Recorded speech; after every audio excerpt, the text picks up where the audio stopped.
Of course, nutrition is great. Of course, working out is great. Of course, you should do all those things.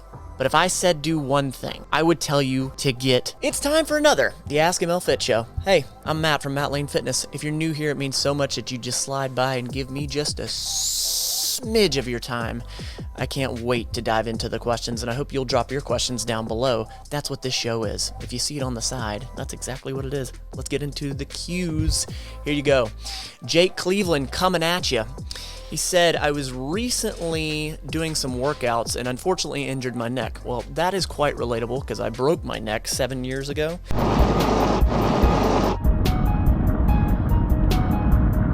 But I fell off a jet ski, so it's a much different story, and Jenna doesn't let me live it down. I was curious on what exercises you would recommend people to avoid for less chance of injury, and as always, stay classy. You know it. So here's the thing. This injury, I'm gonna guess, was a pulled muscle, okay? Because that's such a common thing. Rather than saying what you should avoid, I would say what can you do to prepare yourself better moving forward. If it's a pulled muscle, that just means that your neck wasn't prepared for what it was going through. If you did something during a movement or an exercise, I think it's very important to figure out what was it that triggered it? What was it that did it? When I first started training, I initially tweaked my neck doing bench press.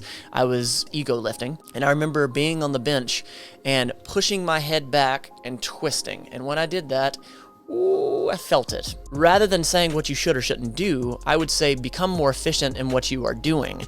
And then also, I think it would make sense to go through a routine of lengthening and strengthening that neck. I actually have a playlist up above here that you can just go through. I have a few videos that are just stretches along with the workouts, but if you can get on a routine where you're just daily stretching that neck in something as simple as a chin tuck, like the chin tuck here, and then dropping those ears to the shoulders. In those videos, I go through it and how to do it. There are certain movements that are ridiculous, like, the behind the neck shoulder press and whatnot. Of course, don't do that, but I would say don't do that in any instance, So lengthen, strengthen, be smart when you're training. I Like Movies, who is no stranger to this joint, says cheat meal or cheat day, and how frequent should it be? This is so person dependent. This depends so much on what your relationship is with food. It depends on budgetary. It depends on how well you've been sleeping, because that's going to affect your cravings. So rather than saying what you should do, I'm going to tell you what I did, okay? When I first started out bodybuilding, when I finally looked at the nutrition was about 3-4 years in. It took me a while to understand how important nutrition was. I went hardcore. What you always hear me say is, focus on flexible nutrition, make it sustainable. You always hear me say that. In the very beginning, I did the exact opposite of that. I was so hardcore, and I did not have a sense of what sustainability would mean. But I was obsessed, okay? I was obsessed, and obviously I've made fitness my life, so I might be a little bit of an outlier. But the point is this. I had to develop the fitness maturity to understand that flexibility is more sustainable. I would go 6 days a week hardcore. I would hit my macro goals and the overall total calorie goal. And 6 days I was a machine. 1 day I did whatever the hell I wanted. And I was trying to gain weight. So that 7th day, I wasn't trying to hit a calorie goal of a low number. I was trying to hit a high number. That 7th day, I would just blow it out of the water. And because I was trying to gain weight, that worked for me. And then I finally switched it to 3 days I was real clean. And then I would do 1 day where I had a treat meal.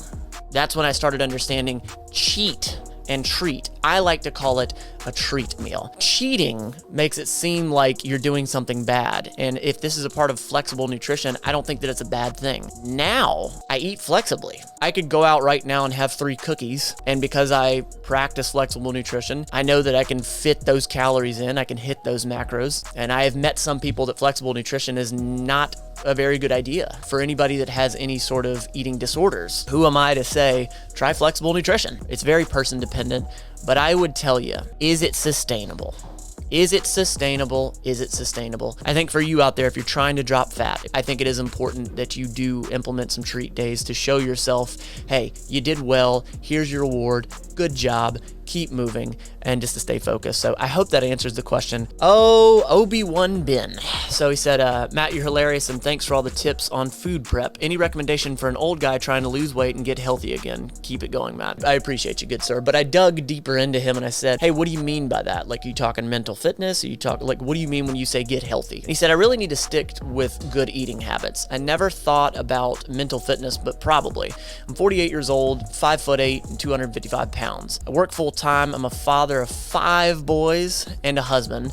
I have a treadmill now, 25-pound weights, something I can do at home and stick with. So first of all, congrats on 5 friggin' boys, man. Good gosh. I don't know how I could do it. I can barely make a ham sandwich, so kudos to you. You're 5'8", so you're my height. You are 255 pounds. I'm 173 pounds today, so that should show you the difference. He's got a little bit of weight on him, which is all good. Here's the deal. There is no wrong way to start whatever your journey is gonna be, okay? And there are so many ways to start your journey. I could tell you, get a gym membership or get a gym buddy. That's not wrong. But I think if you could only start with one thing, because I think it makes sense to start with one thing, stick to it, make that your habit, make that religious, and then the good things will follow. So I call it the positivity snowball. Once you pick up one habit and you stick to it, you start to pick up other habits and you just start this positivity snowball and things just start rolling the way you want it to roll. Pun intended. You're busy. Of course, nutrition is great. Of course, working out is great. Of course, you should do all these things.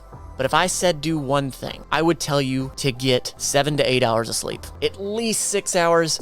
I want you to get 8 hours. The reason I say that is this is something you're already doing. You're already sleeping, right?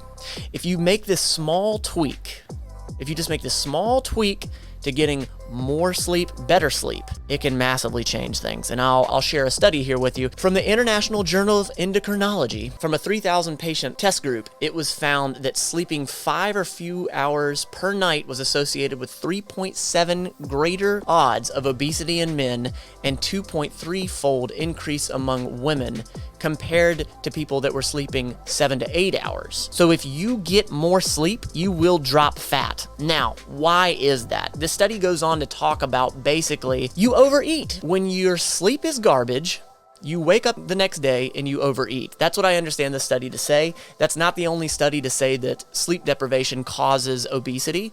So, Dad, what I'm telling you, man, you have got to focus on the sleep, okay? Like, you're already busy, so just focus on your sleep. Just work on the sleep hygiene. And then after that, I would tell you, once you got that down, once you're doing well with that, that's the habit, I'd just say start going on a walk. It's so slept on.